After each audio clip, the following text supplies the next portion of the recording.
ఇప్పుడు fee reimbursement గురించి మాట్లాడుతున్నారు. గత ప్రభుత్వం దిగిన టైంకి ఎంత ఫీ రీయింబర్స్మెంట్ పెండింగ్ ఉంది అధ్యక్ష? 4,000 కోట్లు పెండింగ్ ఉంది. కోవిడ్ అప్పటి నుంచి మీరు పెండింగ్ పెట్టిపోయి మీరు తల్లి ఇది బాగాలేదమ్మా, బాగాలేదు, ఇది బాగాలేదు అధ్యక్ష. కోవిడ్ అప్పుడు 644 కోట్లు ఎగ్గొట్టారు అధ్యక్ష. ఆర్టీఎఫ్ కింద 3,000 కోట్లు పెండింగ్, ఎంటీఎఫ్ కింద 8,900 కోట్లు పెండింగ్. చెప్పినండి ఒక్క విషయం చాలా ఇంపార్టెంట్ అధ్యక్ష, నన్ను మాట్లాడింది ఇది చాలా ఇంపార్టెంట్ ఇష్యూ.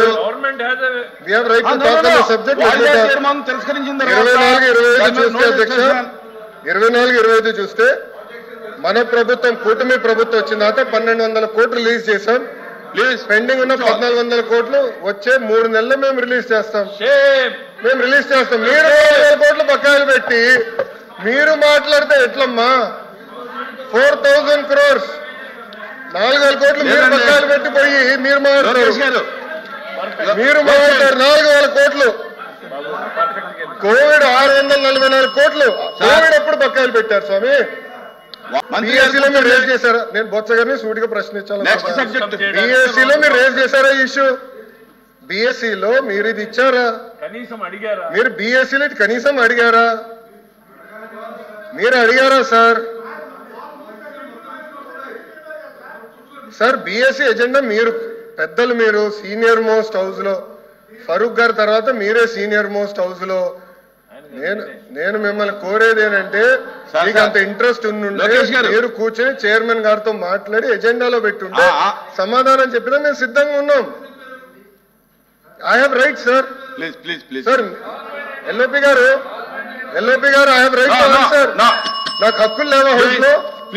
నాకు హక్కులు లేదా హౌస్ లో? మంత్రిగా సమాధానం చెప్పే హక్కు లేదని మీరు నిర్ణయిస్తారా? ఎల్ఓపి గారు మీరు చెప్తారండి మీరు సమాధానం చెప్పాలా చెప్పకూడదు?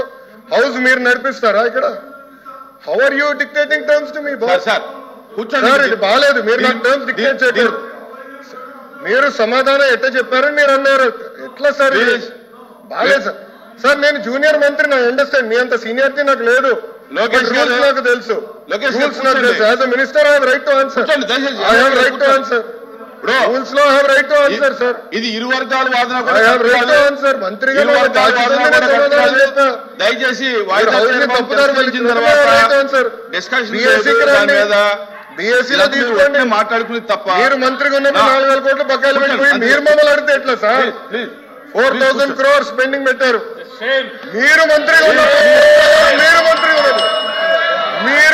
ఉన్నప్పుడు 4,000 కోట్లు బకాయిలు పెట్టిపోయి మీరు మమ్మల్ని అంటారు కాదా? బకాయిలు పెట్టలేదా? ఒక్క నిమిషం, బకాయిలు పెట్టలేదా? మీరు బకాయిలు పెట్టలా సార్? ప్లీజ్ లోకేష్ గారు సబ్జెక్ట్ మీకు కొంచెం వీక్. దయచేసి కూర్చోండి. 644 కోట్లు కోడప్పుడు బకాయిలు పెట్టారు. 20-21 Q4 683 కోట్లు బకాయిలు. 23-24 Q2 Q3 Q4 1,753 కోట్లు బకాయిలు. మీ టైంలో బకాయిలు పెట్టి ఎంటీఎఫ్ మీ టైంలో 895 కోట్లు బకాయిలు పెట్టి మీరు మమ్మల్ని అడుగుతారు సార్? లోకేష్ గారు అందుకే మీరు బీఎస్సీలో తీసుకురావాలా? మీరు బీఎస్సీలో అందుకే తీసుకురావాలి subject. Come to BSc, we will debate. I'm ready to debate on education. పోయినసారి బొత్స గారు పోయినసారి మీరు వాకౌట్ చేశారు. పోయిన సెషన్ ఎడ్యుకేషన్ మీద నేను డిబేట్ చేసినప్పుడు మీరు అదే తలుపు నుంచి మీరు బయటకు వెళ్లారు. I'm ready for debate. Education మీద చర్చించడానికి నేను రెడీ. మీ టైంలో 12 లక్షల మంది పిల్లలు ప్రభుత్వ పాఠశాలకు దూరెట్టారో చర్చించడానికి నేను రెడీ. సరైన ఫార్మాట్ లో రండి, ఐ విల్ డిస్కస్.